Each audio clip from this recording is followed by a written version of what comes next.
Bonjour à tous et à toutes, bienvenue à cette séance du Collège Belgique, une séance qui sera consacrée au thème la langue, le citoyen et la politique.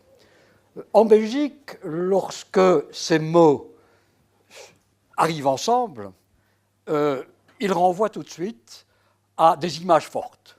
BHV, commune à facilité, Kust-Vlaams, et c'est vrai que c'est un rapport entre la politique et la langue, mais ce n'est pas le seul. C'est vrai qu'en Belgique, la question des langues, en tout cas en Belgique francophone, s'est principalement posée sous l'aspect de leur répartition territoriale et administrative. Mais ce secteur, la réglementation des langues dans l'espace public, ce secteur n'est qu'un secteur particulier de ce qu'on pourrait appeler le rapport entre la langue et la politique. Et pour le faire comprendre, je vais commencer par 4 petites anecdotes qui concernent des amis. La première concerne mon ami Albert Demotte. Il avait vraiment envie de ce home cinéma avec ses puissants caissons de basse arrière et ses enceintes sans fil. Il a finalement craqué. Mais il n'a pas bien compris les clauses en petits caractères qui figuraient sur son contrat de vente. Et voilà Albert Demotte gravement endetté. Pauvre Albert Demotte. Une autre amie, Gilberte Martinez, est une experte en bricolage. Elle était très fière de cette installation de parlophonie et de vidéophonie qu'elle allait installer à sa porte. Mais voilà, le mode d'emploi était rédigé dans une langue qu'elle ne comprend pas, et elle a commis une erreur de manipulation. Et voilà que l'appareillage est gravement endommagé. Et il est évident que ni le fabricant ni le détaillant n'interviendront.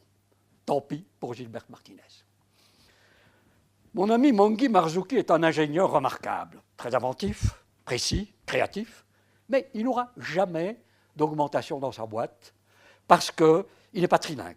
Or, c'est là un strict minimum aux yeux de son DRH. Quelles que soient les fonctions des cadres qui sont sous ses ordres. En fait, je dis qu'il n'est pas trilingue. Non, il est quadrilingue. Il est quadrilingue français, arabe, berbère, anglais. Mais ce n'est pas le brelan gagnant de son DRH. Le brelan gagnant, c'est anglais, néerlandais, français. Tant pis pour mon ami Mongi qui n'aura pas de promotion.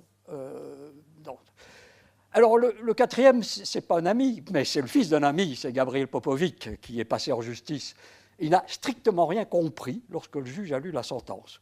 Alors son avocat a dû prendre beaucoup de temps pour lui expliquer les raisons pour lesquelles il était condamné. Et un avocat, ça se paye à l'heure, évidemment.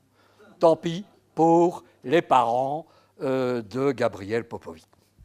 Voilà des situations qui sont évidemment extrêmement dommageables pour ceux qui les vivent. Perte d'argent, perte de temps, perte de confiance en soi, sentiment d'injustice, risque physique même, il y a des appareils qui sont dangereux. Et multiplier ces questions sont préjudiciables à la société. Elles créent un climat d'insécurité, elles marginalisent des secteurs importants de la population, elles créent des situations, des sentiments de frustration collective, de méfiance vis-à-vis du pouvoir. Or, nous savons, et c'est aujourd'hui un jour pour le dire, nous savons que ces sentiments de frustration et de méfiance vis-à-vis du pouvoir sont à l'origine de situations dangereuses partout dans le monde, qui se traduisent dans des attitudes électorales particulières, mais aussi parfois dans des situations de violence, et nous savons qu'elles ne manquent pas dans notre univers actuel. Alors, les mésaventures qui sont arrivées, ou qui arrivent, à Mongi, à Albert, à Gilberte, sont fréquentes. Mais est-ce qu'elles constituent une fatalité ? Non, non. On peut faire quelque chose pour les prévenir, sans aucun doute. On peut, par exemple, former ceux qui rédigent des textes techniques comme des modes d'emploi, ceux qui rédigent des textes administratifs, des textes commerciaux, pour qu'ils soient compréhensibles par le public auquel ils s'adressent. On peut obliger les fabricants à étiqueter et vendre leurs produits dans la langue du client. On peut promouvoir des méthodes d'acquisition rapide des langues. On peut simplifier la justice et plus largement les administrations, qui sont souvent des monstres pour leurs usagers. Et c'est évidemment à la collectivité de prendre en charge toutes ces mesures, exactement de la même manière que la collectivité s'occupe de l'hygiène sur les lieux de travail ou de la sécurisation des passages à niveau ou du rejet de pesticides dans les rivières. Autrement dit, toutes ces mesures que je viens d'énumérer concernent la citoyenneté et ne peuvent être résolues qu'au niveau du politique. Or, quel est le point commun entre les mésaventures de Gabriel Popovic et de Demotte et de Martinez? C'est la langue. C'est la langue. La langue en général, et pas une langue particulière. Parce qu'évidemment, on pourra trouver dans d'autres environnements, qu'il s'agisse des États-Unis, du Maroc ou du Bhoutan, on trouvera évidemment des questions équivalentes, comparables en tout cas. Les exigences vis-à-vis des cadres ne sont pas tout à fait les mêmes. Le régime des langues en matière commerciale n'est pas le même partout. Les subtilités de la langue administrative diffèrent, mais les enjeux sont les mêmes. Donc, c'est QFD. La langue est une question citoyenne. Et il y a place dans notre société pour une politique de la langue à côté d'une politique de la santé, d'une politique du travail, d'une politique de l'environnement ou d'une politique culturelle. Et comme en matière de santé ou d'environnement, il y a évidemment de bonnes et de mauvaises politiques. Un empereur chinois, raconte-t-on jadis, décida de changer la langue pour modifier les mœurs de ses sujets. Et politique, mais politique intrusive, bien sûr, puisqu'elle vise à imposer des manières de penser et d'agir. Plus près de nous, Mussolini décida d'interdire le lei, la troisième personne, qui est la forme polie en italien, pour rendre le tutoiement obligatoire, afin de rendre les Italiens plus fraternels, de manière à uniformiser le corps social, politique, autoritaire également.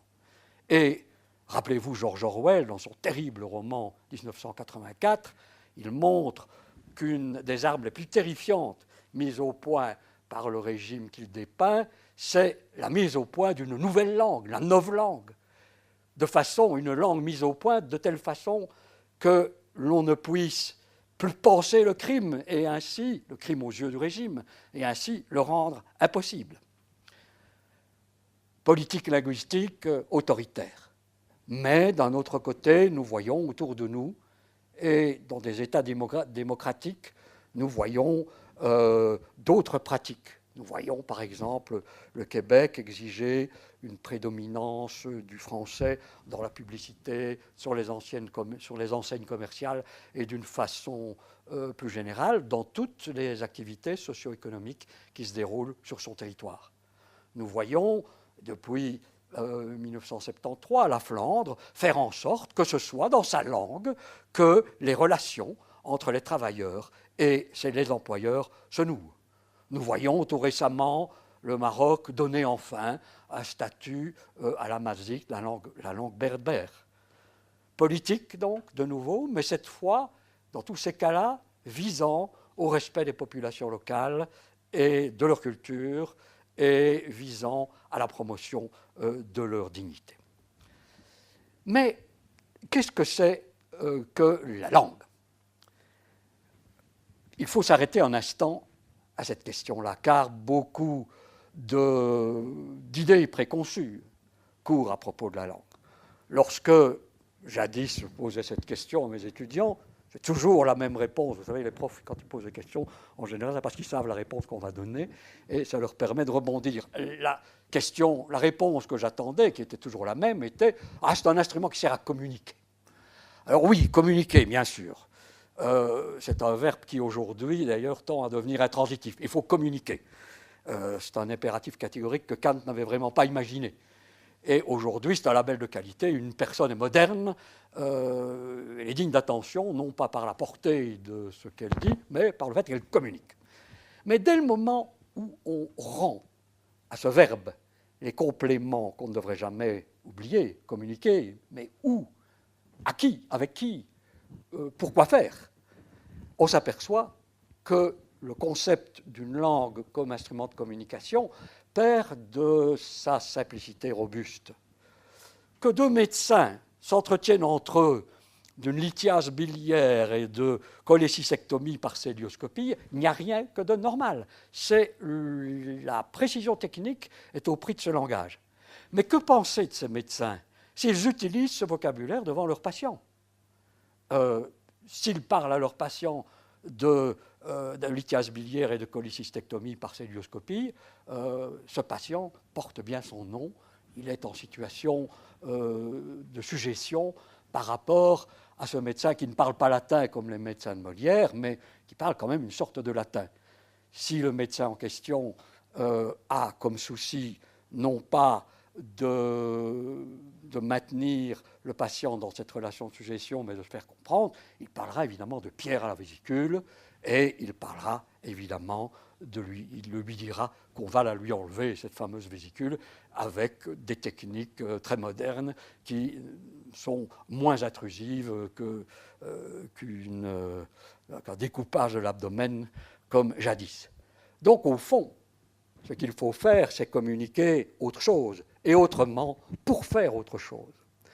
Donc dire que la langue est un moyen de communication, c'est donc nécessairement poser la question des objectifs de cette communication et des relations sociales qu'elle implique. Et nous sommes donc dans le politique. Quelles sont les relations sociales que la communication langagière implique? On va y revenir. Mais la langue n'est pas que cela. Elle est donc un outil de communication, mais elle est aussi un outil de construction sociale.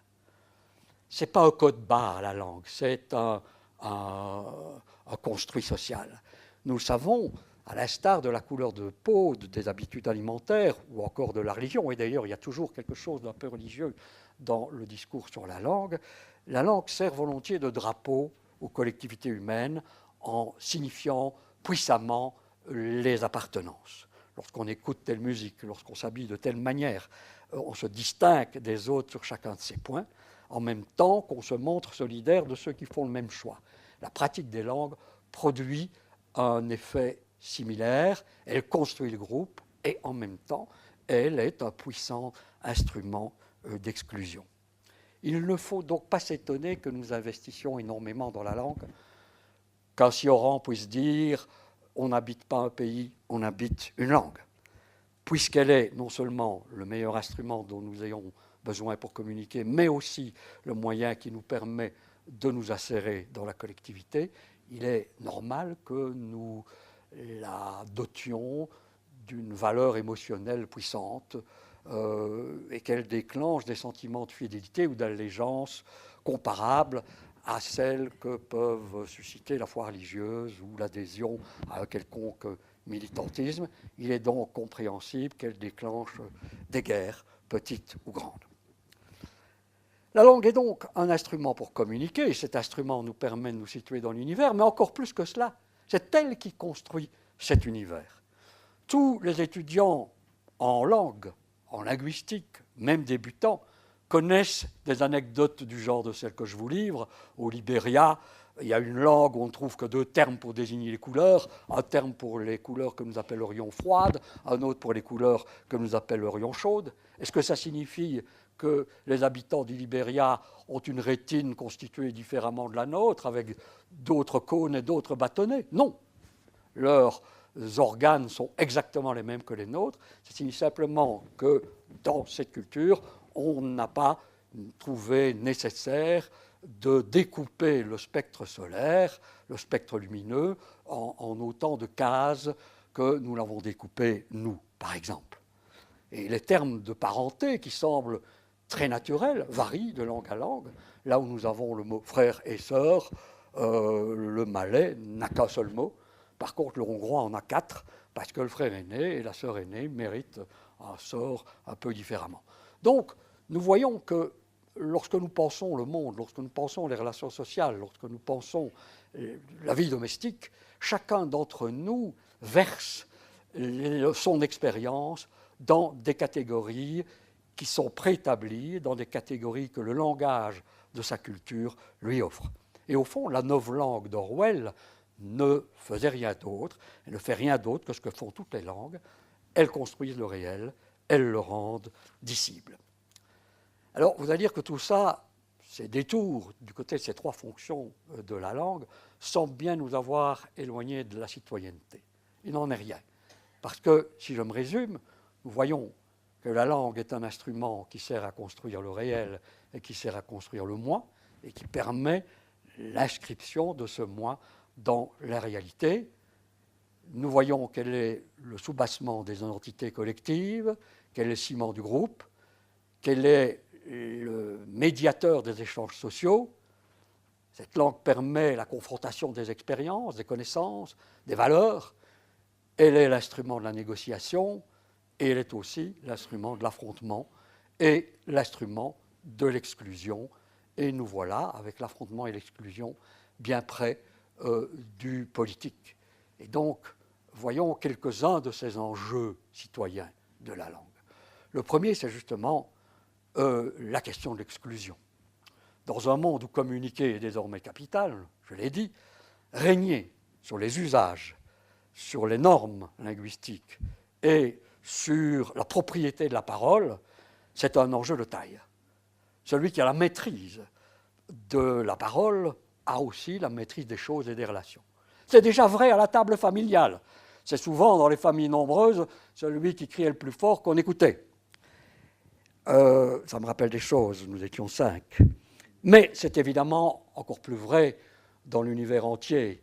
Il n'y a pas besoin d'être M. Bouygues ou d'être M. Berlusconi ou M. Trump pour savoir que disposer des réseaux informatiques, des moyens de communication autour desquels les guerres font rage, c'est un enjeu important. Contrôler le verbe, c'est contrôler l'univers. Car si la langue assure le pouvoir, corrélativement, c'est aussi par elle que le pouvoir se refuse. C'est à travers la langue que s'opèrent des exclusions sociales.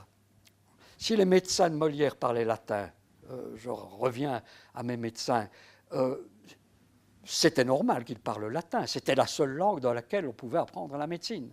Mais le coup de génie de Molière a été de faire voir que l'utilisation du latin dans la relation avec le patient créait, c'était une variété de prestige qui excluait le patient et l'entourage de l'espèce d'univers idéal de ces médecins, et ils pouvaient ainsi exercer leur empire sur eux.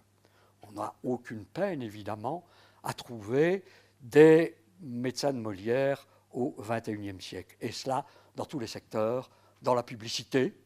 Dites-moi, qui peut vraiment me dire qu'il a pu un jour comparer deux offres d'opérateurs téléphoniques dans la publicité ou dans les administrations. Ces descendants de Diafoirus savent, consciemment ou non, que le langage donne le pouvoir, qu'une manière d'exercer ce pouvoir, c'est de recourir à une langue qui distingue et qui peut aller jusqu'à intimider. Donnons un exemple. Il n'est pas très lisible, mais je vais vous le mettre sous les yeux. Mais en fait, c'est un exemple que vous avez tous eu à un moment donné sous les yeux, car le document que je veux vous montrer, c'est peut-être le seul type de document écrit que tout citoyen belge reçoit. C'est la déclaration d'impôt, ce sont les instructions qui accompagnent la déclaration d'impôt. Que penser de quelqu'un qui s'adresse à vous comme ça? D'abord, qu'il s'adresse à on ne sait pas à qui. On ne dit pas vous devez. Si, ça doit être là. Cette phrase est extrêmement longue. Elle est compliquée parce que le sujet, je devrais vous laisser le temps, mais la vie est courte, je devrais vous laisser le temps de la lire entièrement et peut-être même de faire une petite leçon en disant, écoutez, qu'est-ce qu'ils veulent dire, qu'est-ce qu'ils veulent dire? En gros, je vous donne déjà, il faut déclarer les choses. Qu'est-ce qu'il faut déclarer? Ça demande une très grande réflexion de savoir ce qui doit être déclaré. Mais voilà, le mot important, c'est doivent être mentionnés au cadre 3. Mais d'abord, c'est une inversion, doivent être mentionnés. Le verbe important vient à la 5e ligne. Non seulement il vient à la 5e ligne, mais au lieu de commencer par, écoutez les amis, vous devez déclarer les trucs, Et puis, il y a quand même des exceptions. On met les exceptions à la fin. On commence par les exceptions, à l'exception des revenus provenant des immeubles qui sont donnés en location à des fins horticoles conformément à l'aliénation. Donc, et puis alors, il y a un vocabulaire terrifiant, hein, un but de lucre. Un but de lucre. Qui utilise l'expression but de lucre? Il est évident que ce document, je ne dis pas que la personne qui l'a rédigé l'a fait exprès, mais vous vous sentez déjà coupable avant d'avoir même pensé à tricher quand vous avez ça. Créer une relation de suggestion entre l'administration publique et le sujet, qui au lieu de se dire c'est chouette, je paye des impôts qui vont servir à la collectivité, et grâce à moi il y aura des hôpitaux, il y aura des enfants qui iront à l'école, on va guérir des gens, etc. Au lieu de ça, vous vous trouvez embarqué dans une sale affaire. Hein. On sent bien que c'est sale tout ça. Il y a certainement moyen de faire mieux. Mais ce que je veux montrer ici, c'est qu'il y a de l'exclusion. En effet, on a mis au point des tests de lisibilité. Et ces tests sont étalonnés en fonction d'échelles qui correspondent à des diplômes. Ce type de texte est lisible et compréhensible par des gens arrivés en fin de formation supérieure. Quelle est la proportion de Belges qui ont un diplôme d'enseignement supérieur? Elle est faible, évidemment. Or, ce document s'adresse à tous. Autrement dit, il y a la plus grande partie de la population est exclue de quelque chose qui la concerne au premier chef lorsqu'on produit des textes de ce type. Donc nous avons là une langue faite de bien des bois qui renforce évidemment le processus de dualisation de la société. Et bien sûr, je pourrais énumérer tous les inquiétants effets de cette dualisation. C'est le langage, ce langage-là, qui piège le client dans la vente par correspondance, comme mon ami Albert de Motte. C'est cette langue-là qui fait de l'administration fiscale un monstre contre lequel il est impossible de se défendre. C'est ce genre de langage qui fait de la justice quelque chose d'aussi écrasant que le palais de justice de Bruxelles. C'est aussi ce type de langage qui rend les institutions publiques compliquées, hostiles, et qui en éloigne le citoyen avec les conséquences politiques que nous savons. Si la langue exclut, la langue aussi permet de distinguer, permet de répartir, de stratifier la population, notamment parce qu'elle distingue différents types d'usages en les hiérarchisant. Pensons ainsi à cette idée d'un bon usage. Les critères qui fondent le bon usage sont toujours utilisés de manière idéologique. C'est-à-dire qu'un discours non scientifique vient donner une certaine forme de rationalité à des jugements dont le véritable fondement ne réside pas dans ces critères eux-mêmes. Il n'y a aucune raison linguistique particulière de dire que le bon français, c'est celui qu'on parle en Touraine. Non, ce qui s'est produit, et ça se produit pour toutes les langues, pour le français, pour l'anglais, etc., à un moment donné, on sélectionne une variété parmi d'autres, pour des raisons qui n'ont rien de linguistique, on en impose le règne à l'ensemble du corps social en dévalorisant du coup les autres variétés. Que penseriez-vous du sérieux de ce que je suis en train de vous dire si je poursuivais ma conférence en roulant les airs? Pourtant, rouler les airs ne doit rien affecter de la rationalité de mon propos. Il n'empêche que vous sentiriez qui ne peut pas être aussi crédible qu'un propos fait avec un air normé. Donc, le langage, nous le savons, stratifie doucement la société. C'est le phénomène de la distinction, bien connu depuis les travaux du pape de la sociologie, Pierre Bourdieu. À l'intérieur de toutes les langues, il y a une stratification sociale par les usages, mais aussi sur le marché des langues, il y a une stratification. Aujourd'hui, jadis, le français était la langue chic, et encore aujourd'hui, lorsqu'on circule dans des magasins de parfumerie à Bangkok ou ou à Tombouctou, les parfums sont ces fleurs de nuit, belle orchidée, etc. Tout ça est en français. Le français reste la variété prestigieuse pour le parfum. Mais l'anglais, aujourd'hui, valorise tous les contenus. Une même phrase exprimée en anglais dans un article technique vous a un petit air plus crédible et plus convaincant que si elle était exprimée en français. Alors ça va non seulement, ça a un impact aussi sur la carrière des chercheurs, on le sait, mais cet impact est beaucoup plus profond qu'on ne le croit. Il est intériorisé beaucoup par les sujets. Il y a une célèbre enquête linguistique qui a été menée dans les années 60. On faisait écouter, au Canada, on faisait écouter des propos tenus tantôt en anglais, tantôt en français, à des personnes, tantôt anglophones, tantôt francophones. Et on ne leur disait pas qu'on allait tester le rimage de la langue. On leur disait, écoutez, on va tester la personnalité qui vous parle, quelle idée est-ce que vous en faites, et vous n'avez que sa voix. C'étaient des acteurs parfaitement bilingues, donc en fait, la voix était la même. Ce qu'on voulait tester, en fait, c'était donc la représentation qu'on avait de quelqu'un qui parle cette langue-là. Et on s'apercevait que, par exemple, les anglophones trouvaient que, quand on parlait en anglais, sur toute une série de critères, la confiance en soi, la crédibilité, l'aptitude à commander, le caractère sympathique, le sérieux, le locuteur anglais apparaissait comme plus crédible. Il n'y avait que sur un point que le locuteur français obtenait une préférence, c'était pour le sens de l'humour. Alors tout ça, semble-t-il, était attendu, que le locuteur anglais trouve que l'anglophone qu'il entend a le sens du commandement, ça semblait aller de soi.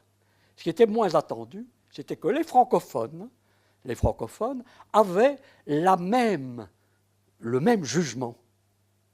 L'anglophone apparaissait comme plus apte à commander pour le francophone.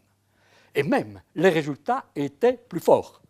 Pour le francophone, il est plus convaincu encore que l'anglais est la langue du commandement, la langue du sérieux, la langue de la crédibilité. Et donc, ça vérifie une chose, c'est que les minorités dominées adoptent les stéréotypes des majorités dominantes. Il y a donc un phénomène de représentation qui est extrêmement important. Donc, la représentation que nous avons des langues est quelque chose de capital, et sans doute nous nous approchons progressivement des mesures qu'il faudrait prendre en matière de politique linguistique. Une chose importante serait, non pas d'abolir les distinctions, nos sociétés sont fondées là-dessus, mais rendre le citoyen conscient du caractère arbitraire des normes, des enjeux que ces normes mobilisent, de façon à restituer sa parole à l'usager. Et sans doute pour cela, faut-il prendre conscience de la pluralité des normes. Or, nous n'y sommes pas très aidés parce que quand nous parlons des langues, nous en parlons souvent au singulier. Nous disons le français, apprendre le français, connaître le français. Pourtant, il en va du français comme toutes les autres langues. Il n'existe pas. Le français, c'est un terrible secret à vous livrer, c'est que le français n'existe pas. Mais attention, pas plus que l'anglais ni l'allemand. Ce qui existe, ce sont des Français, des Anglais, des Allemands. Et on ne se sert pas du même français pour parler à son contrôleur des contributions, pour aller boire un verre avec des amis et pour écrire un article scientifique. Je me souviens d'un de mes collègues universitaires qui, lors d'une délibération, se pencha vers moi pour me confier « Ils ne savent plus le français, n'est-ce pas ?» Ils, c'était évidemment les étudiants que nous avions à évaluer. Alors, je suis assez fier de lui avoir rétorqué sans avoir eu à réfléchir. « Oh, et dans quelle langue les avez-vous interrogés ?» Alors, il est évident que je ne pouvais pas dialoguer avec un linguiste, parce que je dois vous le dire en plus, il était linguiste. Je ne pouvais pas dialoguer avec un linguiste à ce point méprisant pour sa propre discipline. Parce qu'il est très évident que les étudiants dont il me parlait excellaient à communiquer dans maintes circonstances de leur vie avec des instruments qu'on pouvait, à bon droit, qualifier de français. S'il m'avait dit, les étudiants, je trouve aujourd'hui qu'ils ne maîtrisent plus la variété de français que je suis en droit d'attendre d'eux dans le cadre de l'examen, là on pouvait discuter. Là on peut discuter. Et en effet, ça devient un diagnostic intéressant. Est-ce qu'il est vrai, est-ce qu'il n'est pas vrai? On peut le tester et on peut, à ce moment-là, juger. Et puis on peut envisager des remédiations. Mais dire ils ne connaissent plus le français, c'est tellement gros que le dialogue est impossible. Globaliser la question de la compétence langagière ne peut mener à rien. Donc, rendre la parole aux citoyens, c'est aussi, en quelque sorte, le réconcilier avec ses langues en lui disant qu'il est déjà plurilingue dans sa langue, en refusant la facilité des discours faussement évidents. Alors, troisième enjeu citoyen de la langue, c'est la question de la sélection. Si la langue peut exclure, et ça en fait indubitablement un sujet d'intervention politique, elle a aussi d'autres fonctions sociales beaucoup moins spectaculaires. Elle sert à la sélection. Combien de concours de recrutement ne commence-t-il pas par une dictée éliminatoire? Souvent, on établit d'ailleurs un lien entre la capacité à se débrouiller sur le marché de l'emploi et la maîtrise du langage. C'est un lien qui est souvent largement fantasmé. Regardons le cas de la dictée, parce que la dictée est souvent un critère de sélection pour des postes où très peu de prestations écrites ne seront exigées, et en tout cas pas des prestations écrites en direction du client externe. Quand on recrute un brigadier dans une fonderie, il aura à rédiger des rapports d'incidents à l'intérieur de l'entreprise. L'image de l'entreprise ne sera pas affectée par une orthographe qui ne serait pas correcte. Alors, ce que je viens de dire sur les variétés de langues, qui servent de sélection, mais de manière assez fantasmée, est aussi valable à propos de la coexistence de plusieurs langues, par exemple sur le marché de l'emploi. Aujourd'hui, nous savons, par exemple, que le trilinguisme français-néerlandais,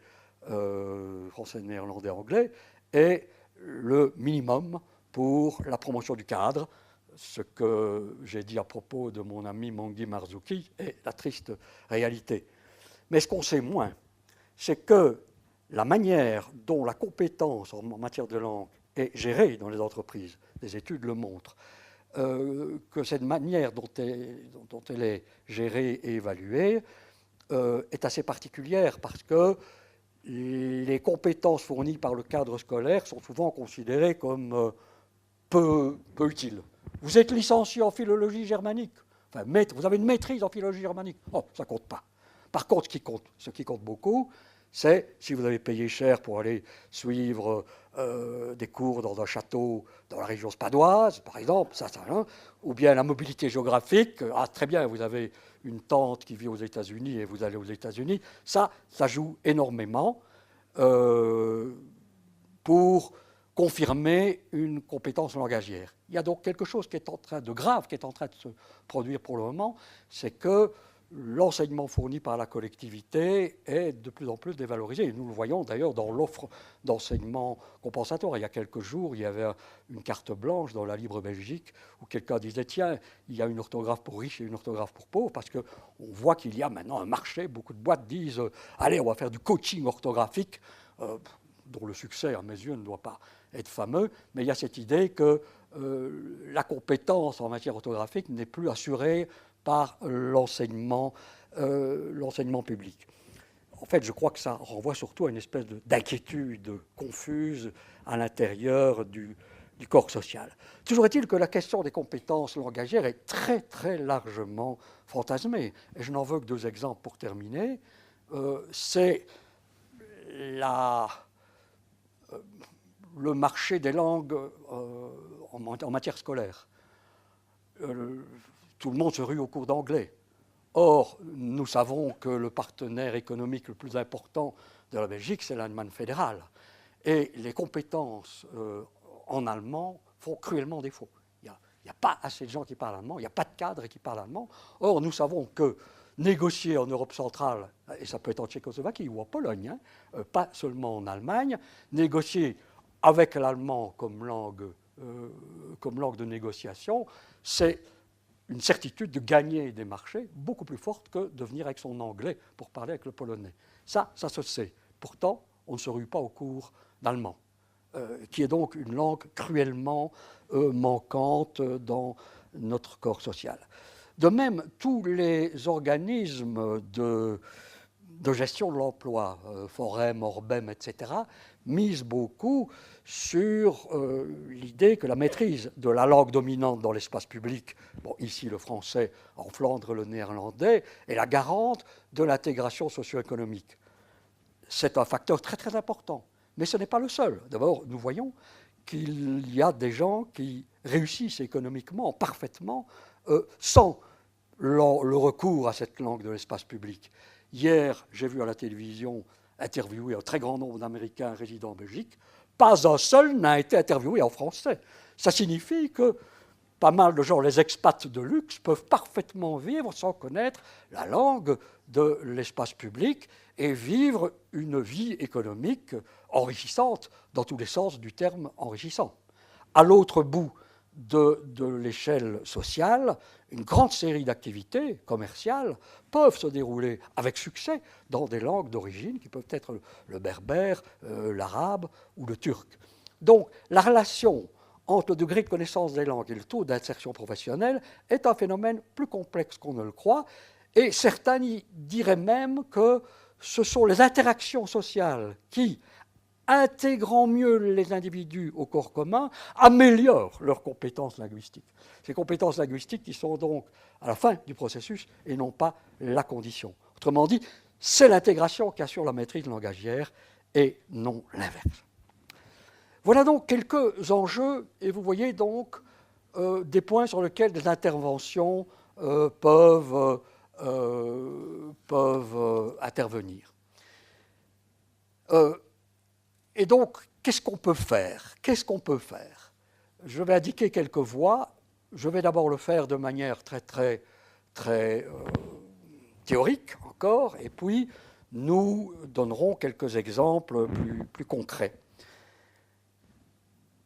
Une des premières tâches, c'est d'offrir la langue aux citoyens, d'offrir sa langue aux citoyens.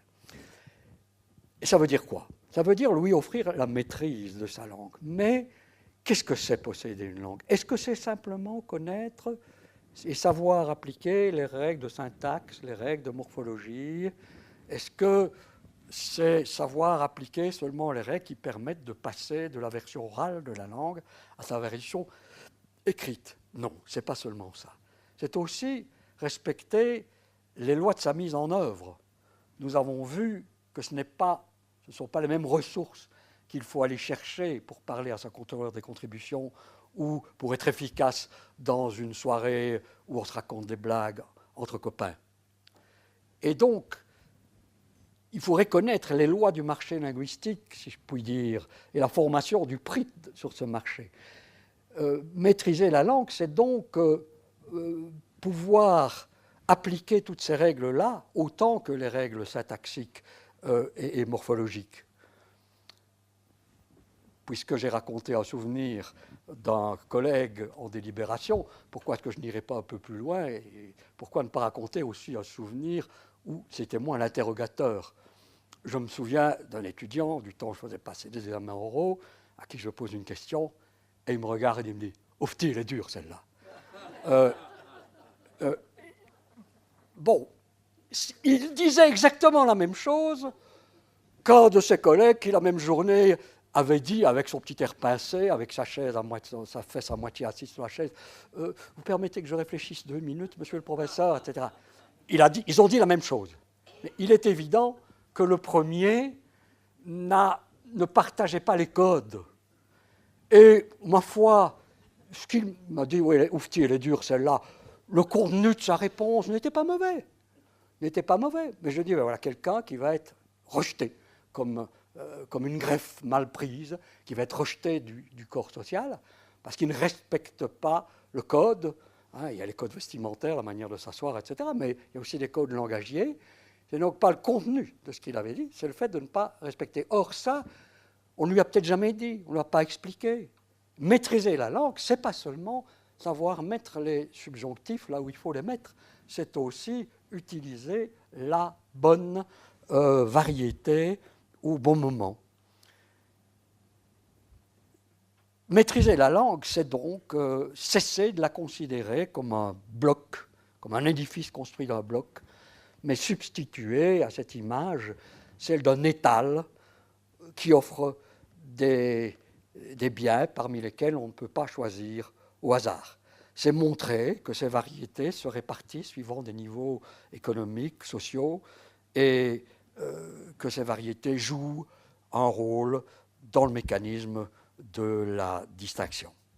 Et donc, c'est articuler clairement aux yeux des intéressés eux-mêmes ce que sont les handicaps linguistiques et ce que sont les handicaps sociaux. C'est faire voir comment naissent les représentations de soi et les représentations de la langue qui fragilisent et désigner avec sécurité, avec certitude, toutes les sources de ces insécurités-là. Bref, faire connaître une langue, c'est dévoiler les règles du jeu qu'elle autorise pour mieux les appliquer ou pour mieux déjouer le jeu. Or, ces règles-là, qui sont les règles du grand jeu social, on se garde bien de les enseigner afin de conserver à la langue son homogénéité, cette homogénéité qui allait jusqu'à aveugler mon collègue quand il disait qu'il ne connaissait plus le français, donc pour garantir cette espèce d'idéologie unanimiste, mais qui est excluante, qui sous-tend cette conception uniforme. Voilà, ce sont des règles qu'on n'enseigne pas plus qu'on nous enseigne à lire les journaux ou à lire la propagande, qu'elle soit politique ou qu'elle soit commerciale.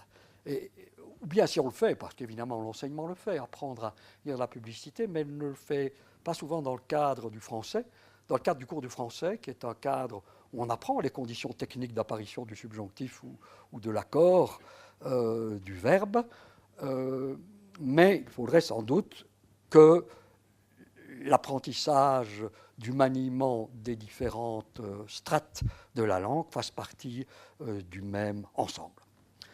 Et j'ajoute que dans une société élaborée, mettre la langue en œuvre, ce n'est pas seulement choisir en toutes ses variétés celle qui sera la plus adéquate, c'est aussi maîtriser les moyens techniques qui permettront de mobiliser adéquatement cette langue. Et fut un temps où des gens pouvaient parfaitement vivre sans savoir écrire ni lire. Aujourd'hui, c'est impensable dans notre société.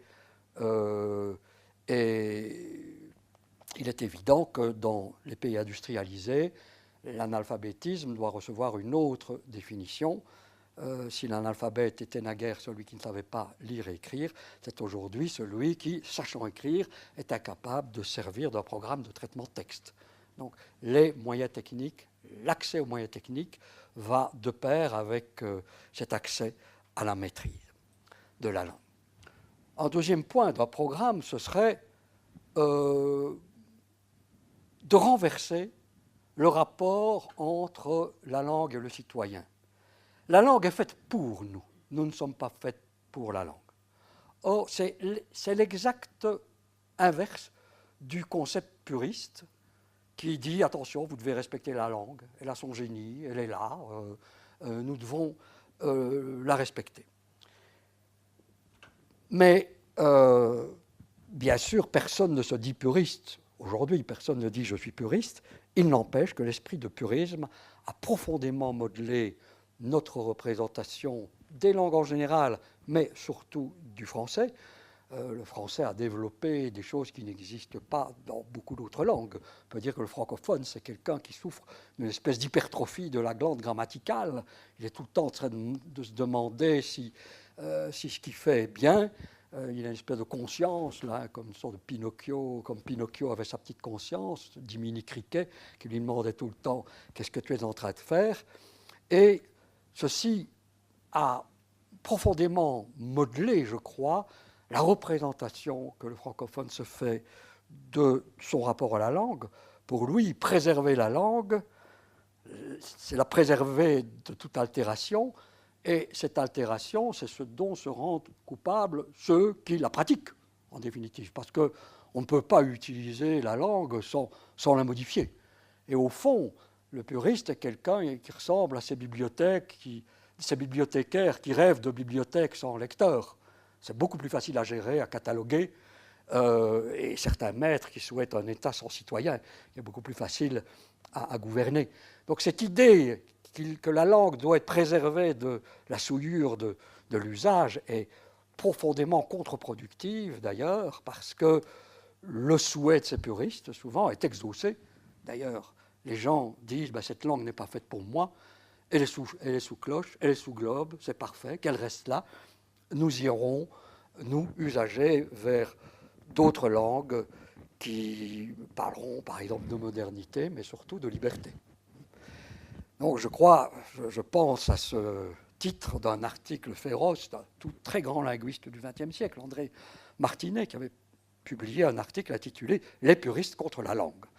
Les puristes jouent contre la langue en souhaitant qu'elle soit préservée de la souillure.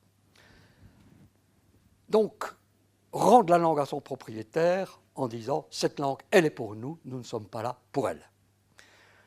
Nous n'avons pas plus à la respecter que nous...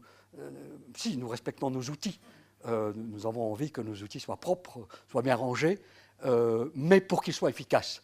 Nous ne respectons pas nos outils pour les mettre sur une cheminée sous globe en disant « Oh, c'est un marteau, oh, tournevis merveilleux, honneur de l'humanité ». N'est-ce pas ? Non, nous ne surestimons pas les tournevis, il ne faut pas surestimer non plus la langue. Alors, un autre objectif, c'est aussi d'insérer l'usager dans le tissu social en général. On a vu jusqu'à présent que la langue était un facteur d'exclusion, il faut combattre les exclusions.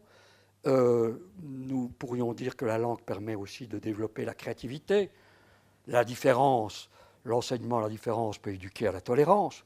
On peut aussi stimuler la participation de notre économie aux innovations techniques en gardant notre langue productrice de sens et de mots techniques. Et il est curieux de constater que ces objectifs sont rarement clairement explicités, notamment par ceux qui ont pour mission d'écrire ce grand livre des politiques sociales. Je ne me suis pas présenté, vous savez comment je m'appelle, et j'ai été professeur de linguistique, vous l'aurez compris, mais il se fait qu'à 3 reprises, depuis 1993, j'ai exercé la présidence du Conseil de la langue française et de la politique linguistique en Belgique francophone.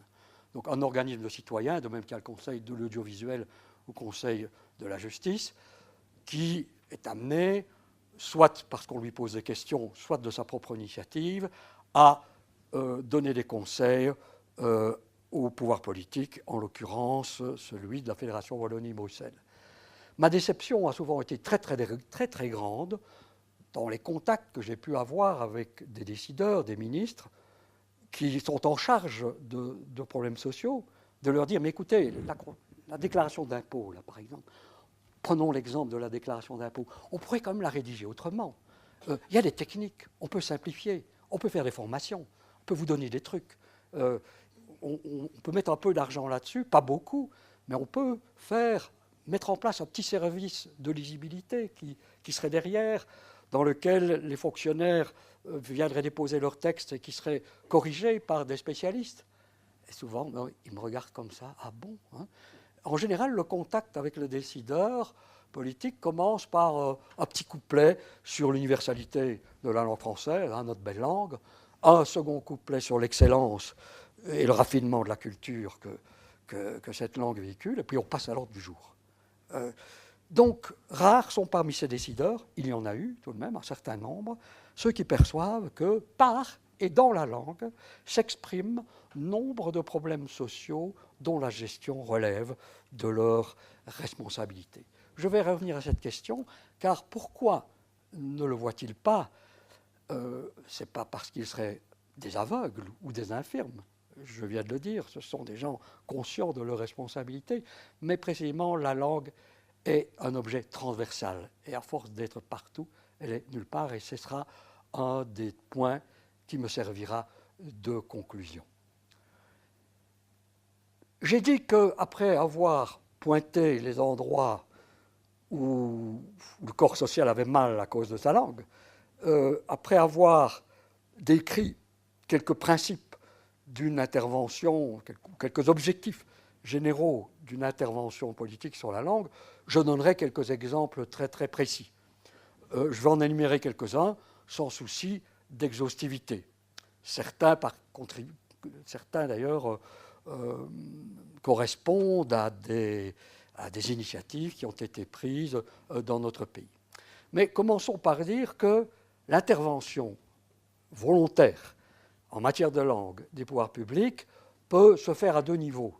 Et je vais utiliser des mots latins pour faire sérieux, comme les médecins de Molière, donc, soit au niveau du corpus, soit au niveau du status. Que j'utilise status pour faire une belle rime avec corpus, évidemment, parce que ça veut dire statut. Hein, je ne vais pas vous le cacher.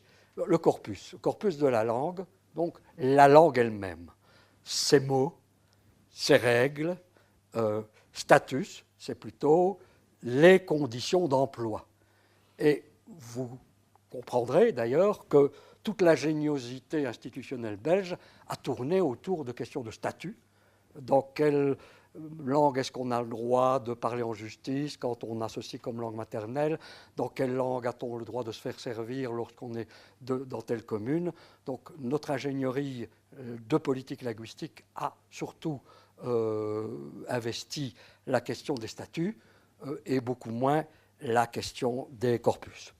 Alors du côté du corpus, quelques exemples, si vous voulez bien. Par exemple, la féminisation des titres et des noms de métiers. La communauté française a légiféré, et les quolibets n'ont pas manqué en 1993 sur ce sujet.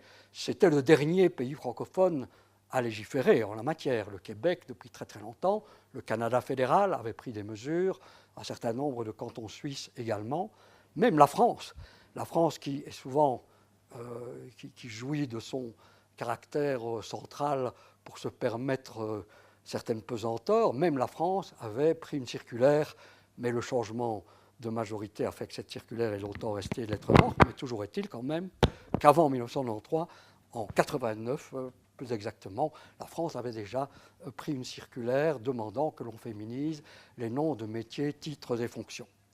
En effet, toutes ces formules, Madame le directeur ou Madame le recteur, qui sont relativement récentes dans l'histoire de la langue d'ailleurs, tellement récentes que des grands grammairiens au XXe siècle, d'Amoret et Pichon, de fins observateurs de la langue, s'étonnent de l'avènement de ces formules et les trouvent complètement dégoûtantes, comme ils disent, complètement dégoûtantes.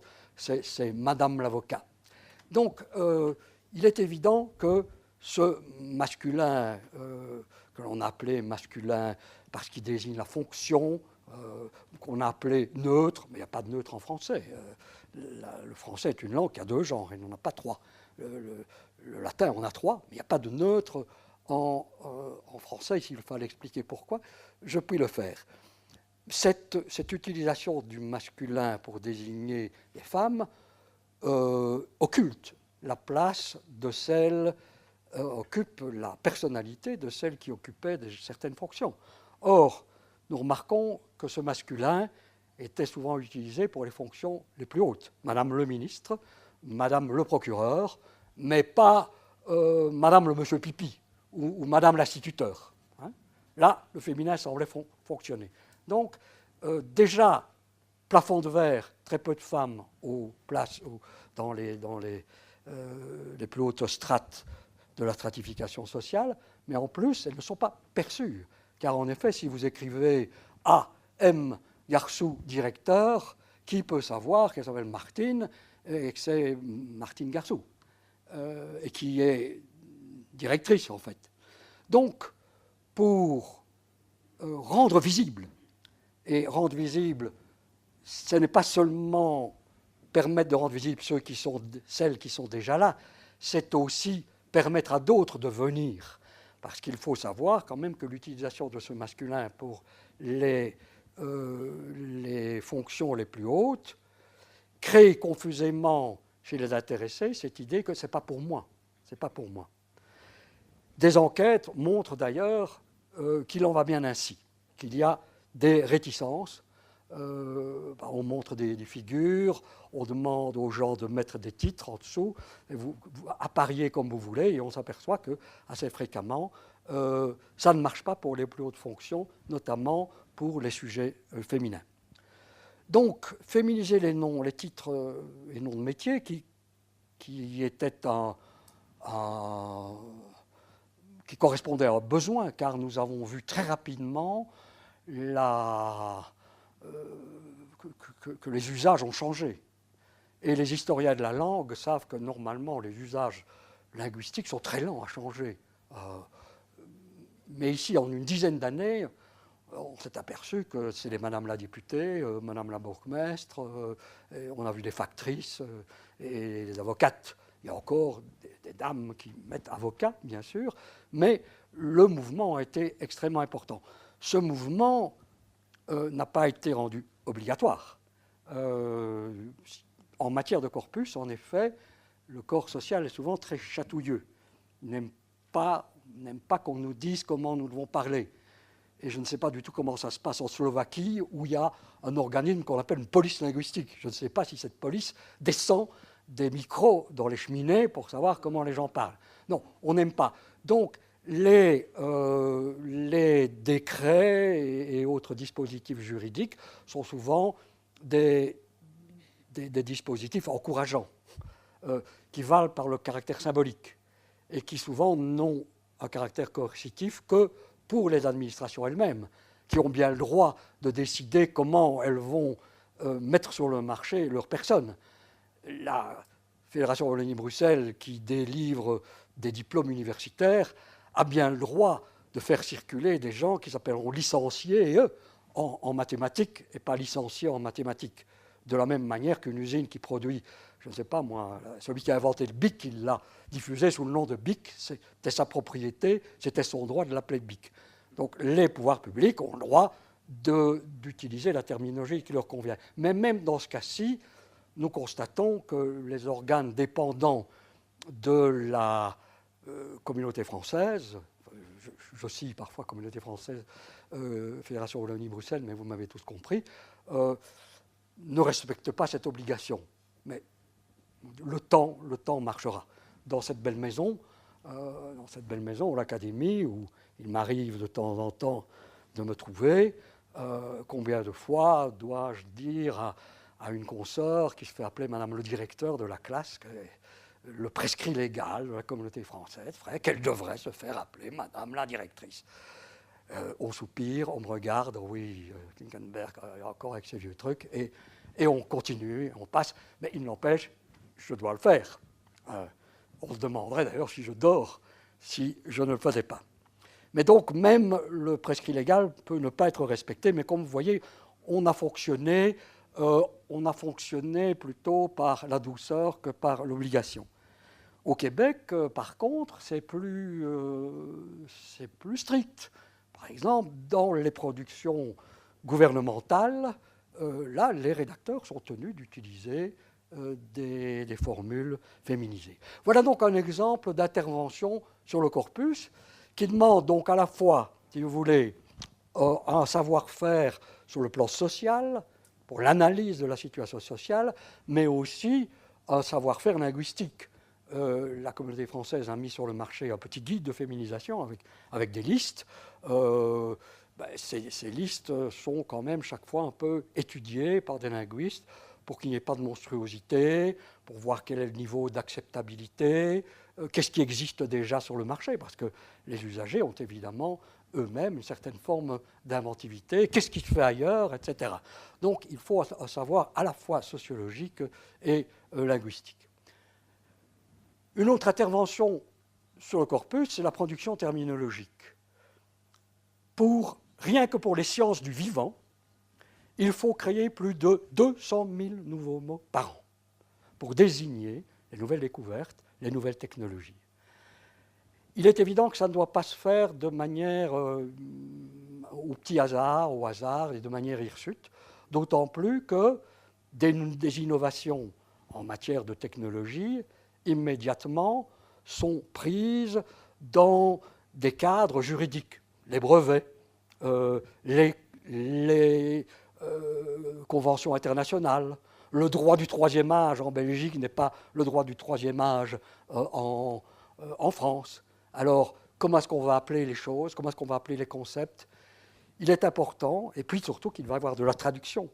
Les textes, contrairement à ce qu'on peut croire, tout ne se passe pas en anglais dans les communautés européennes. Énormément de gens sont payés pour traduire des textes juridiques d'une langue à l'autre, d'autant plus que chaque État doit couler dans sa propre législation, la législation européenne. Il faut donc s'entendre sur la question de la terminologie technique. C'est austère, évidemment. Là encore, il y a des groupes de travail qui fonctionnent dans tous les pays francophones, chaque fois en mettant en place des spécialistes du domaine technique, de la métrologie ou la spatiologie, que sais-je, des linguistes et des gens qui sont plutôt des traducteurs ou des gens qui font partie des administrations. C'est un rude travail qui est relativement obscur, mais qui est très important car la modernité de notre langue est à ce prix. Des langues ont disparu jadis, sont mortes jadis, de ne pas s'être donné l'écriture. Beaucoup de langues sont en train de mourir pour le moment parce qu'elles ne sont pas entrées dans la société de la technologie. Alors, la société de la technologie, ce n'est pas seulement les tuyaux, ce n'est pas seulement les traitements de texte, c'est aussi les contenus. Si le français doit survivre, ça ne peut pas être seulement comme langue de la parfumerie. Elle doit aussi pouvoir dire toutes les techniques les plus contemporaines. Donc, un gros travail de production terminologique. L'accessibilité des textes, j'en ai assez parlé, c'est la formation à la rédaction de textes lisibles. Et que veut dire un texte lisible? Mais pas nécessairement un texte lisible par tous. Le médecin a le droit de parler de cœlioscopie. Non, un texte lisible veut dire un texte lisible par la personne à laquelle il est destiné. Autrement dit, très bien, si des spécialistes en droit fiscal font des textes lisibles uniquement par les spécialistes en droit fiscal, pas de problème. Mais à partir du moment où le droit fiscal devient quelque chose d'important dans la communication entre l'administration et le citoyen, ce texte doit être revu, doit être réécrit. Et il y a moyen de conserver la rigueur technique avec une accessibilité. Un certain nombre de juges sont très très conscients de cela. Beaucoup de juges se réunissent précisément, très conscients du fait que la justice, d'une part, est trop lente, est mal comprise du public, qui a cette méfiance, et ils disent nos prononcés doivent être à la fois irréprochables sur le plan du droit, mais compréhensibles par le justiciable.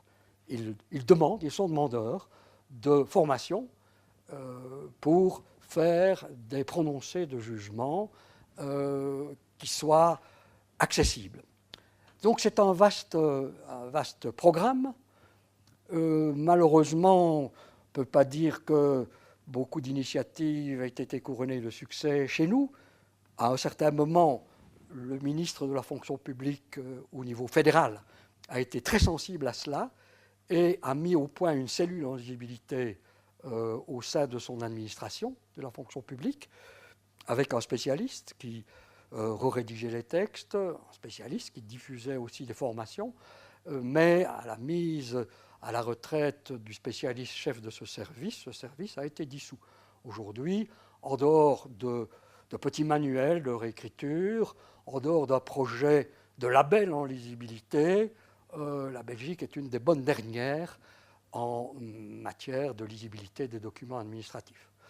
Il n'y a pas tellement longtemps, j'ai fait faire une comparaison avec les tests de lisibilité dont je vous ai parlé, comparaison entre la déclaration d'impôt belge, la québécoise, il y a une déclaration d'impôt québécoise et la française, c'était la belge qui était championne de toute catégorie de complexité. La québécoise était d'une grande limpidité, alors que le droit fiscal m'est apparu comme drôlement compliqué également.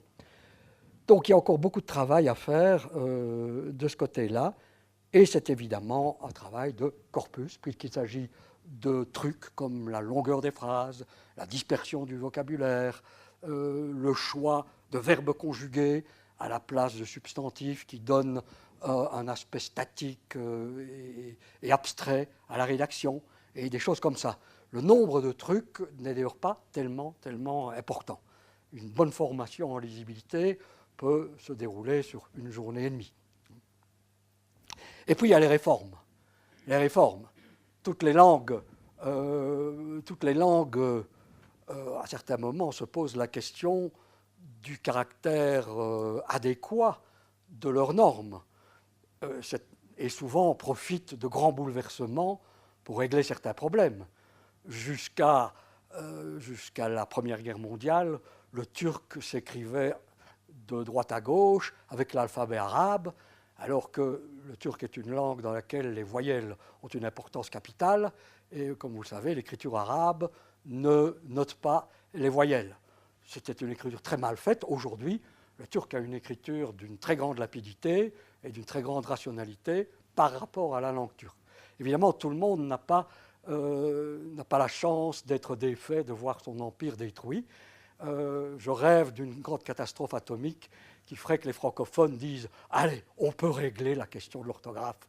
Et en premier lieu, celle de l'accord du participe passé, qui est une invention de certains grammairiens qui ne correspond à aucun mécanisme particulier de la langue et qui est extrêmement lourd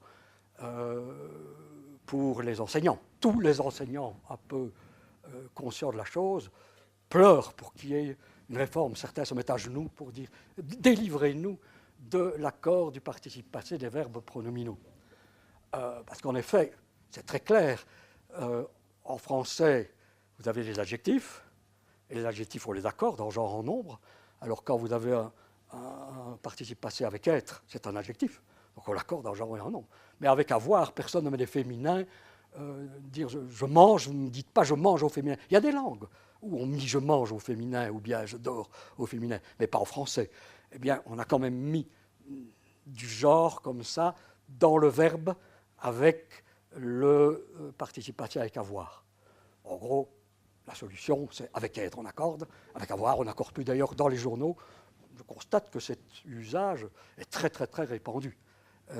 Comme il y a moins de correcteurs dans les journaux qu'autrefois, faites vous-même le test et vous verrez que le participe passé est souvent non accordé. Ces réformes qui, normalement, dans les langues, se font très régulièrement, l'espagnol, l'allemand, le néerlandais revoient leur orthographe très régulièrement. Il y a longtemps que le néerlandais est sorti de la décision entre le Y et le IJ.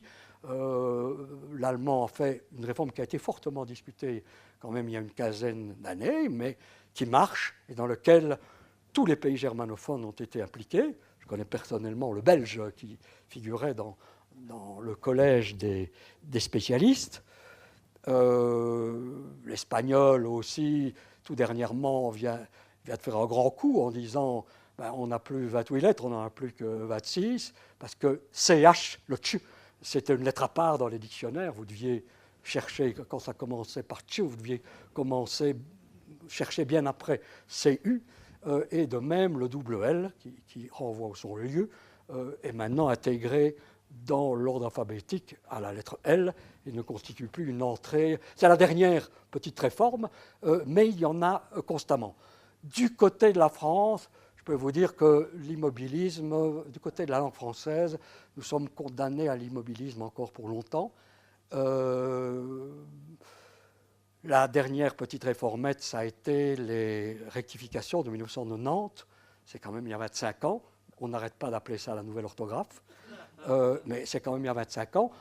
Mais là aussi, le temps va jouer. Au moins, cette réformette-là est devenue la norme officielle en France également, elle l'est en Belgique, et aujourd'hui, la majorité des petits écoliers belges sont alphabétisés dans l'orthographe rectifiée, qui fait gagner beaucoup de temps, quand même. Non seulement qui fait gagner du temps, mais aussi qui permet d'éviter des conneries, comme par exemple le pluriel des noms composés. Hein. Voilà, porte-avions avec un porte-avions avec S, parce qu'il y a plusieurs avions. Un porte-hélicoptère, il n'y a qu'un hélicoptère. Alors on met pas. Ah, mais attention, il y a des porte-hélicoptères qui en ont deux. Alors quoi? Alors vous avez passe-plat sans S dans le dictionnaire, mais on le définit comme un objet qui sert à passer les plats. Pourquoi est-ce qu'on n'a pas mis l'S? Donc, cure-dent avec S parce qu'on cure plusieurs dents à la fois. Mais alors, cure-oreille, pourquoi est-ce qu'il y a S? Parce qu'on ne cure pas les deux oreilles en même temps. En fait, c'est une bêtise parce que ce sont des instituteurs qui ont inventé ça au XIXe siècle. Au lieu de considérer passe-plat comme un mot, on a dit que c'est une proposition. Un passe-plat, c'est un instrument qui sert à passer le plat. Un porte-avions, c'est un instrument c'est un bateau mais c'est une proposition, ça c'est pas un mot. Les mots, on met un S au pluriel, c'est tout. Hein. Et d'ailleurs, c'est ce que vous faites avec portefeuille. Un portefeuille, des portefeuilles. Hein. Donc passe-plat, ben voilà, on régularise passe-plat et porte-jartel, sans qu'on doive dorénavant se poser la question du nombre de jartelles sur l'instrument en question. Donc, mais en dehors donc, de cette réformette qui tarde quand même à advenir dans le monde public, je peux vous dire avec grande tristesse que actuellement la situation est complètement bouchée. Les Québécois qui jadis ont été très dynamiques en matière de langue, ont prouvé le mouvement en marchant, et je vous ai dit à quel point ils avaient été pionniers en matière de féminisation, sont pour le moment extrêmement réticents, extrêmement prudents. La France ne bouge pas, et malgré la demande des professeurs de français du monde entier réunis en congrès mondial à Liège cet été, qui est un congrès mondial tous les 4 ans, dans lequel ils demandent au pouvoir public, à la francophonie, d'intervenir pour régulariser les règles les plus énergivores, notamment celles du participe passé, malgré cette demande formulée très très nettement par la collectivité mondiale des professeurs de français, qu'ils soient de langue maternelle ou de langue étrangère, je ne crois pas que nous allons voir des bouleversements de ce côté-là. Exemple je regarde l'heure passée, autre exemple d'intervention sur le statut. Je vais aller un peu plus vite car je ne veux pas abuser de votre temps. Il y a par exemple la question du régime des langues dans l'enseignement supérieur. Aujourd'hui, vous entendez à la radio un très grand nombre de débats sur la présence de l'anglais dans les masters. Or, c'est une mesure de politique linguistique, n'est-ce pas? La règle légale, c'est que l'enseignement se donne dans la langue locale. Donc l'enseignement se délivre en français ou en néerlandais selon les endroits où il se trouve, mais il y a des dérogations. Ces dérogations, jadis, étaient plus strictes. Par exemple, il était normal qu'en philologie romane, on puisse écrire un roman en espagnol, à un certain moment, mais aujourd'hui, un très grand nombre de masters et demain, sans doute, de niveau de baccalauréat seront donnés en anglais. C'est une mesure de politique linguistique et je constate qu'elle n'a pas véritablement été réfléchie. Elle est là comme si c'était naturel, c'est normal. L'anglais est la langue de la science, donc tout se fait en anglais. Et surtout, c'est bien parce que ça va permettre la mobilité des chercheurs et la mobilité des étudiants. Or, il n'est pas sûr que l'étudiant américain vienne à Bruxelles étudier la médecine pour le faire en anglais. Hein, c'est pas sûr. Mais on n'a pas véritablement réfléchi à qu'est-ce qu'on gagne. On voit bien ce qu'on gagne. Hein, mais qu'est-ce qu'on perd? Notamment, qu'est-ce qu'on perd? Notamment dans la relation pédagogique, dans la compréhension de la matière, car il est évident qu'un très grand nombre des étudiants n'ont pas un niveau d'anglais qui leur permette de saisir tout, et un très grand nombre de profs n'ont pas non plus le niveau en anglais pour s'exprimer avec toute la nuance nécessaire dans le cadre de leur enseignement dans une langue qu'ils ne maîtrisent pas assez. Or, nous avons des exemples ailleurs, des études ont été menées dans les pays scandinaves qui montrent par exemple que les médecins qui lisent en anglais, or pourtant les pays scandinaves sont en Europe parmi ceux qui ont été les plus avancés en matière d'anglicisation de l'enseignement supérieur, on estime que les médecins, quand ils lisent en anglais, perdent 20% de l'information. Les recteurs des universités allemandes, pour le moment, ont demandé un moratoire sur l'anglicisation des masters, précisément pour un peu mieux réfléchir à qu'est-ce qu'on gagne et qu'est-ce qu'on perd, qu'est-ce qu'il faut mettre en place aussi, parce que c'est pas le tout de dire on va donner des masters en anglais. Allez, toi, Jules, tu vas donner ton cours en anglais. Est-ce que Jules est véritablement adapté pour ça? Est-ce qu'il est compétent? Il faut peut-être le former aussi. Il faut peut-être lui donner une année sabbatique pour qu'il devienne magnifique en anglais. Ça ne peut pas se faire aussi vite que ça. Et il est évident qu'en Belgique, c'est la chose qui n'est pas dite, ça sert de distinction. Coucou Bourdieu, le revoilà. Ça sert de distinction entre les universités qui reçoivent leurs subventions à partir d'une enveloppe fermée. Et c'est un univers où on est très poli, n'est-ce pas? Jamais on dit les voisins, hein, c'est des salauds, etc. Non, non, c'est un univers très feutré, mais il est évident qu'on essaie d'attirer le plus d'étudiants possible, car c'est ça, c'est au nombre d'étudiants que vous recevrez vos subventions. Et l'anglais apparaît aujourd'hui comme un produit d'appel. Nous avons X maîtrise en anglais. C'est un label de modernité. Est-ce que l'enseignement, est-ce que le potentiel scientifique progresse pour la cause? Je ne sais pas. Je ne suis pas en train de faire un pamphlet contre l'anglicisation. Hein. Je vois bien toutes les bonnes raisons aussi. Mais ce que je dis, c'est que c'est une mesure de politique linguistique et qui, comme telle, demande à être réfléchie pour qu'elle ne débouche pas sur des catastrophes. Alors, le régime des langues dans les pratiques commerciales. Différents pays francophones ont des attitudes très très différentes. Le Québec, pas de vue là, qui a ailleurs dans le Canada la réputation d'un pays quasiment tyrannique, le Québec impose par exemple un affichage commercial, pas nécessairement uniquement en français, mais en tout cas avec une prédominance française.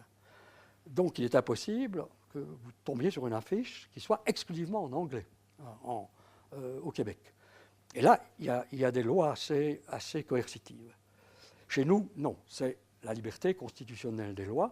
La dernière fois que j'ai pris l'avion, j'avais un peu de temps à foutre en l'air. Entre le moment où je me suis enregistré et le moment de l'embarquement, j'ai été confronté à peu près 300 messages commerciaux. Il y en avait 3 en français et 2 en irlandais.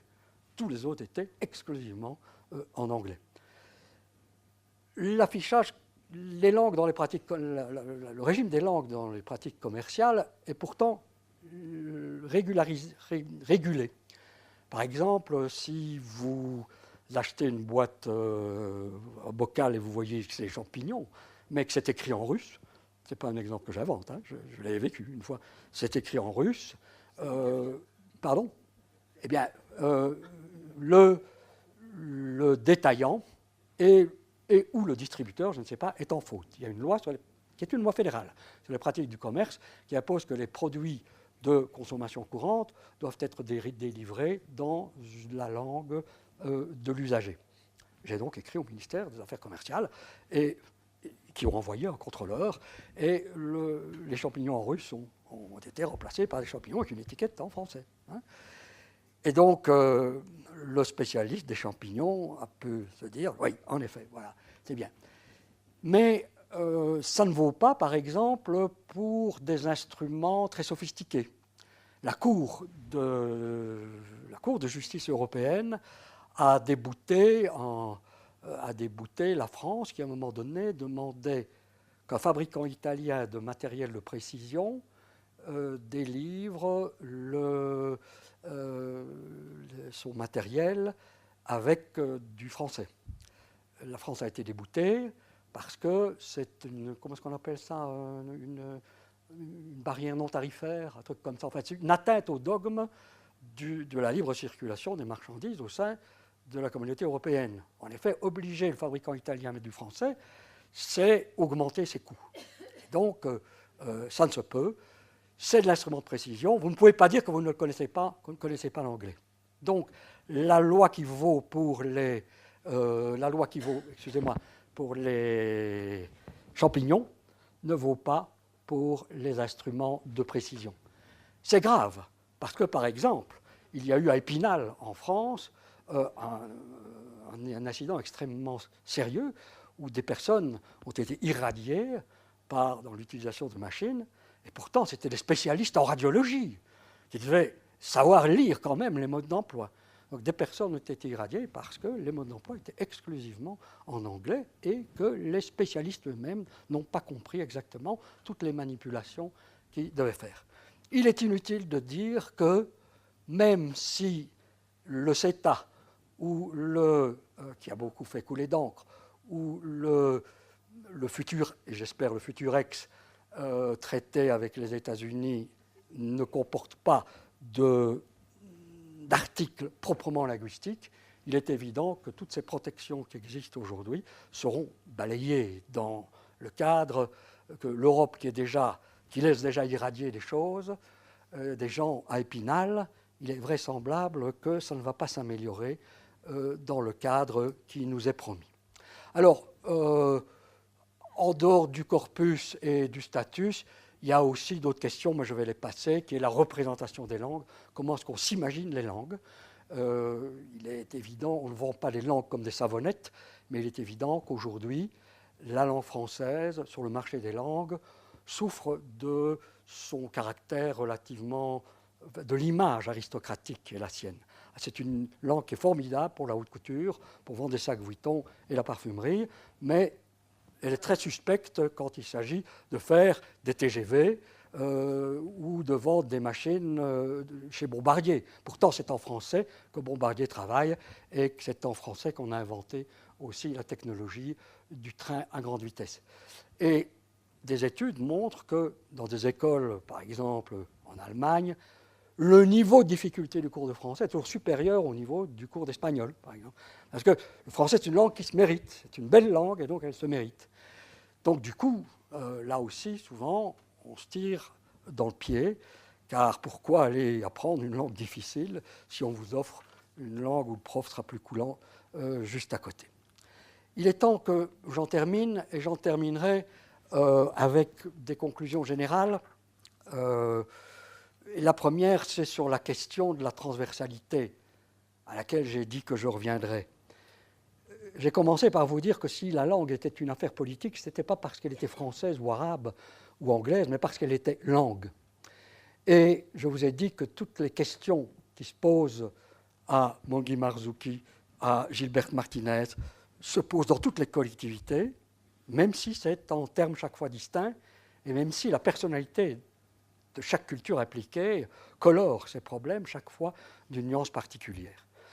Mais ce qu'il faut voir, c'est que la langue, c'est à la fois donc un instrument de communication qui permet le transfert des savoirs culturels, scientifiques et techniques, un instrument de contact qui permet la socialisation, un instrument d'identification qui donne le racisme aux individus, un enjeu économique, parce que, vous savez, aujourd'hui, l'économie, l'homme le plus riche au monde, c'est quelqu'un qui vend de la langue.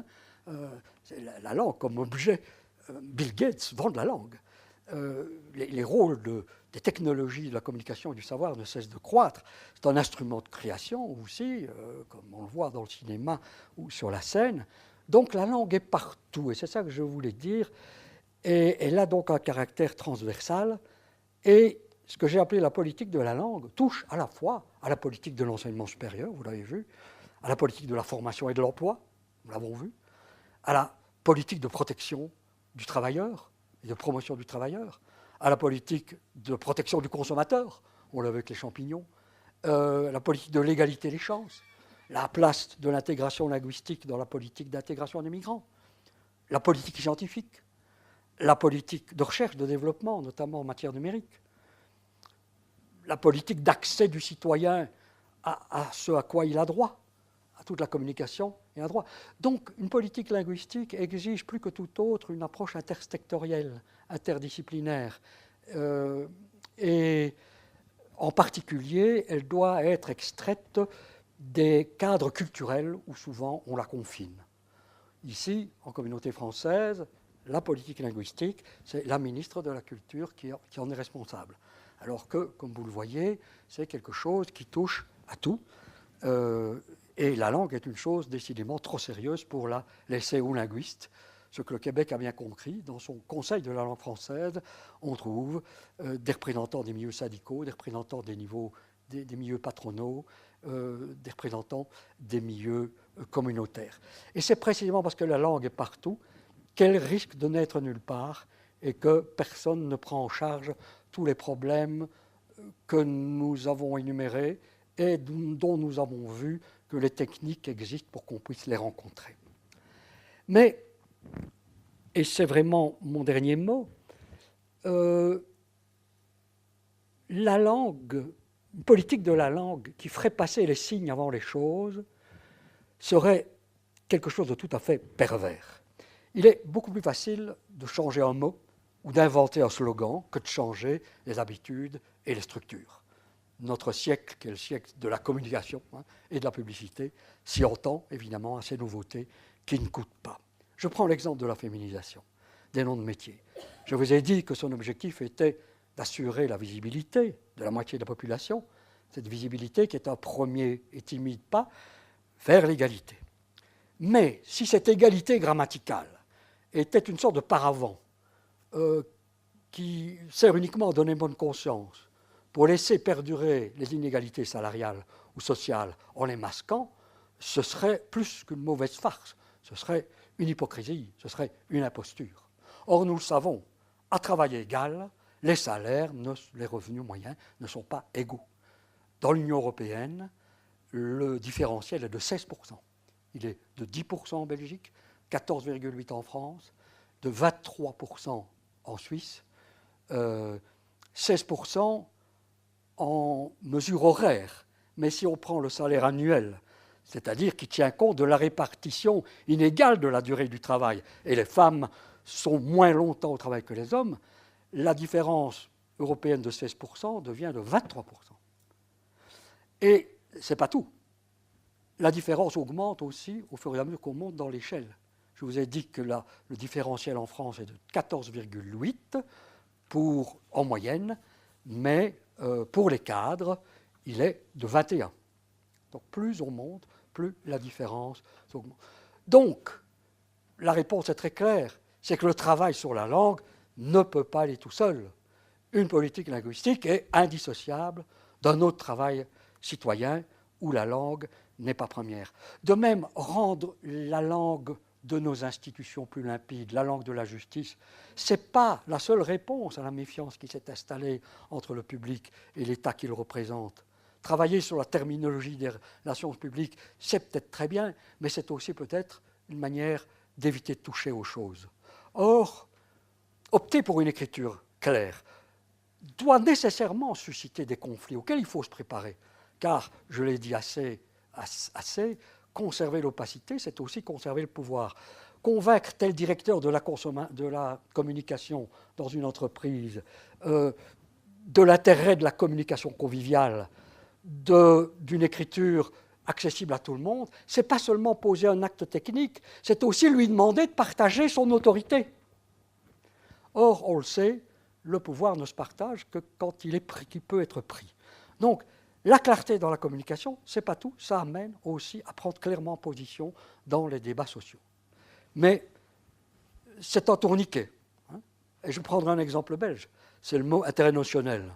Il y a eu beaucoup de débats là autour. Le moins qu'on puisse dire, c'est que cette expression n'est pas compréhensible par le Kidam.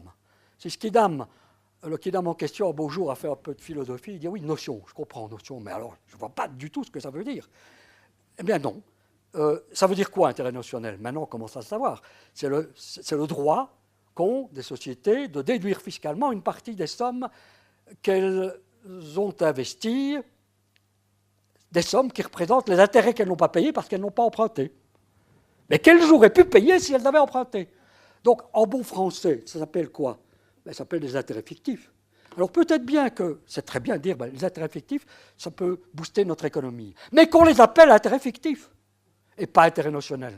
Les gens qui ont inventé, et c'est un confrère de l'Académie, ici, la personne qui a inventé les intérêts notionnels a aussi inventé le mot qui va avec, et il est évidemment intimidant. Non seulement il est intimidant, mais il piège ceux qui seraient contre les intérêts notionnels. Et je suis étonné de voir que, par exemple, des gens qui sont contre les intérêts notionnels utilisent le mot intérêt notionnel. C'est comme utiliser la langue de l'ennemi, c'est donc se lier. Non, il devrait dire, non, nous sommes contre les intérêts fictifs. Il faut leur apprendre à utiliser le mot intérêt fictif. En disant intérêt notionnel, il se ligote déjà une main. Alors donc, cet exemple suggère rendre la langue claire, c'est rendre le citoyen responsable devant les choix qui sont faits en son nom, c'est assumer les débats, assumer que les débats auxquels il va être parti seront équitables, c'est prendre le risque qu'il fasse clairement entendre sa voix à lui, et que cette voix ne soit pas nécessairement celle que l'on a envie d'entendre. Or, et donc je termine peut-être par un bémol, c'est que le danger d'une politique linguistique qui ne reste qu'au niveau des symboles est très très réel, et c'est notamment ce qui arrive avec la notion de diversité culturelle.